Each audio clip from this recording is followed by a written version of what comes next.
So I wanted to talk a little bit about standing up from a chair or a bench or even a low place, because standing up is something we have to do. We sit, we lie down, we need to get up, we get in and out of cars.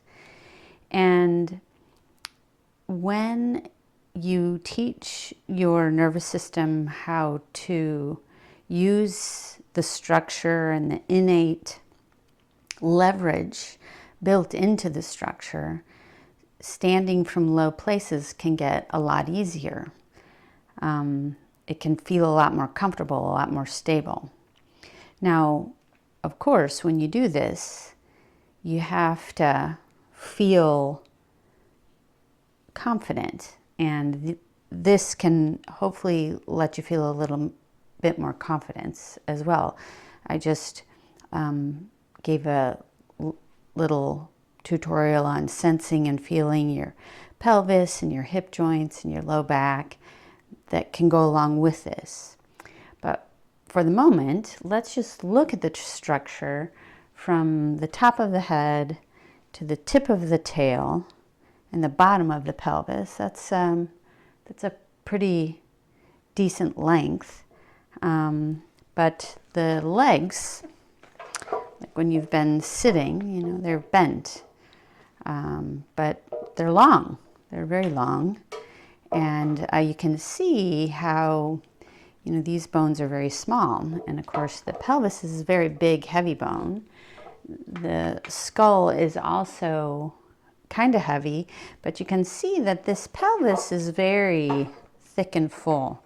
So we have a little bit of what you might call an anchor here, because of the organs that are in here and its location in the center of the body and this big bony structure. So what I'm going to talk about now is kind of a type of what I call 3-point standing. Now, you can't always do it exactly this way, but I'm going to talk about a few ways to use your connection with your pelvis and the ground and the length of your arms, the weight of your head, and how you sense those things in order to stand up. So let's first get Mr. Skeleton out of the way a little bit and direct your attention to an interesting place to sit. So I'm sitting on a pretty firm surface. It's always easier when it's firm. And of course, if you're sitting on something like a couch or a soft chair, most of our couches and soft chairs have a wooden or firm kind of structure in them, like a framework. So scooting to the edge will always give you more connection to the sturdy, more supportive part of the chair. I mean, I can't tell you how many times I've sat in a chair and you scoot back and it feels like the chair has just swallowed you. But if you scoot to the edge, now you can see here I'm on a corner, right? And again, this is pretty firm. And if you can, like I think right now I'm thinking of something like a piano bench. And of course you want it to be sturdy. You don't want it to be something that's going to tip over or whatever. But if I was on something like a piano bench and I really needed to stand up, and I felt like it was kind of low, I would sort of get to the end where I could be on the corner, or maybe even sort of straddle the narrow bit of the piano bench, because now I can use two arms, two hands in the middle of myself. And if you've ever, played that leapfrog game as a kid, you kind of, each kid squats down and the kid behind pops over the top, with the legs wide. And you can kind of use that idea with this by really, sort of straightening your arms and leaning on them. And what's really nice about this is these straight arms also, they do some extra support for your spine. Now, because we have this big heavy head and this big heavy pelvis, the pelvis is always going to be something that wants to pull you back down. So it's sort of safe in that way. Now, our brains and nervous systems are wired to be hesitant to fall forward. And so to put your hands on something here kind of lets your brain feel, oh, stable. I'm stable here.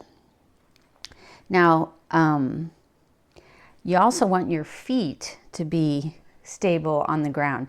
Now, if my feet are way out in front, they're also going to be pushing my butt back and down. And so I want a little bit of leverage in my feet. If I pull them way back and my heels are up, that's not going to give me the support I need. So I at least want to have my heels down on the ground, but back a little bit. So not too far out, not too far back so that the heels are up, but a little bit on the ground. And you can see, this is my pet here. His name is Vinny. He's a really good cat. But I think of moments when, oh, where's Vinny, right? So one thing that can kind of help this idea of counterbalancing is if I think I want to look under the surface I'm sitting on, then my nervous system has a purpose, right? It has a purpose for my head to go down. Now, if you're a little bit nervous about your head going down, you know, you can first slide a hand down one leg and touch your foot, or slide it down the other leg to touch your foot. And again, if any of these things hurt, don't even bother. There are many other ways. But I can also touch the ground. I can lean and touch the ground. But when I am comfortable coming forward, I can take my two hands again, get my feet positioned, and I can lean on my arm and think that I want to look under. And so I can position my hands 1, look under 2, and as I look under, I can tip my pelvis up and use my legs. And if my hands are in a good position, I continue to really feel all these support points, but I'm really getting a lot of strength out of my structure for standing. And of course, you know, if you have big, strong muscles, it's probably not a problem. But if you don't feel very strong, or you're just sort of getting stronger, but you're not quite there, and this low spot is hard to stand from, you want to use everything you have. So feet 1, 2, 3 to stand up. And I can reverse it. Hold that corner, sit. And if I do this a few times and really feel the leverage of my head going down, I can pretend I'm looking underneath. Vinny, are you down there? But of course, no, he's right behind me. 1, 2, 3. 2, 1. And I can really feel all of these lever points working for me. The full length of my legs, the weight of my pelvis, the weight of my head, and these 3 points of contact. Now, of course, I can do it from here, but there's something interesting that happens here. If I push from back here, it's hard for me to really get my head forward. I could also do it with my hands on my knees, but sometimes they're tender, or I just don't want to push on my knees. That's why I've chosen this. But I can also sort of adjust my feet so I have one hand back and one hand on a knee. And now my feet, they're even in a little bit of a stride. And so I can still go down, but I have one hand behind me and one hand on my own knee. So I can again put my head down and look, oh, is Vinny under there? So I have my hands now separate, and this might be a different kind of sitting situation. 1, 2, 3, 2, 1. And if I practice a few times, really feeling that structure in action, then my brain says, you've got this, I've got this. Let's practice this a few times and really get that feeling in the system. So we use leverage, our awareness of our body parts, and sort of this natural ability to counterbalance for things like standing up. So have a great day.